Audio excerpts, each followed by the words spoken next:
এভাবেই কারখানায় স্বয়ংক্রিয়ভাবে তৈরি হচ্ছে পরিবেশ বান্ধব কংক্রিট ব্লক বা ইট। মিশ্রণ তৈরি সহ সবকিছুই করছে মেশিন, নেই আগুনে পোড়ানোর ঝামেলা।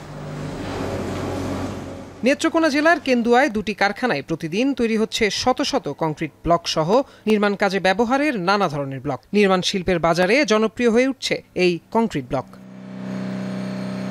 কারখানাগুলোতে বর্তমানে ইটের পাশাপাশি ইউনি ব্লক, হলো ব্লক, সলিড ব্রিক সহ বিভিন্ন ব্লক তৈরি হচ্ছে। এর মধ্যে ইউনি ব্লকের চাহিদা সবচেয়ে বেশি। এগুলো ব্যবহারের ফলে যেমন সড়ক নির্মাণের খরচ কমে আসছে, তেমনি সড়কের স্থায়িত্ব বেড়ে যাচ্ছে কয়েক গুণ। এগুলো তৈরি করার জন্য যে পরিমাণ আমাদের ফিটনেস দরকার, মালের যে ওই শক্তিশালী হওয়ার দরকার, তার জন্য আমরা মেশিন নিয়ে আসছি।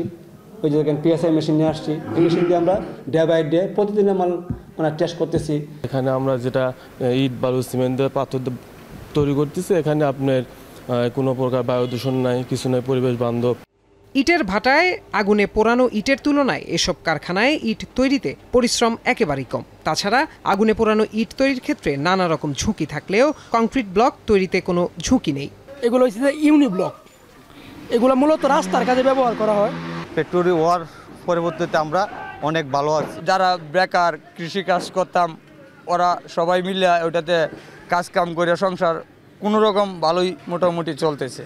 পরিবেশ বান্ধব হওয়ায় ইটের পরিবর্তে কংক্রিট ব্লক স্থাপনের জন্য ব্যবসায়ীদের উদ্বুদ্ধ করা হচ্ছে বলে জানায় স্থানীয় পরিবেশ অধিদপ্তর। নেত্রকোনাতে ইতিমধ্যে 2টি কারখানা স্থাপিত হয়েছে, আর বাকি ইটভাটাগুলোকে পর্যায়ক্রমে কংক্রিট ব্লক স্থাপনের উদ্বুদ্ধ করার জন্য আমরা কার্যক্রম চালু আছে। জেলায় 40টি ইটের ভাটার মধ্যে 36টি অবৈধ।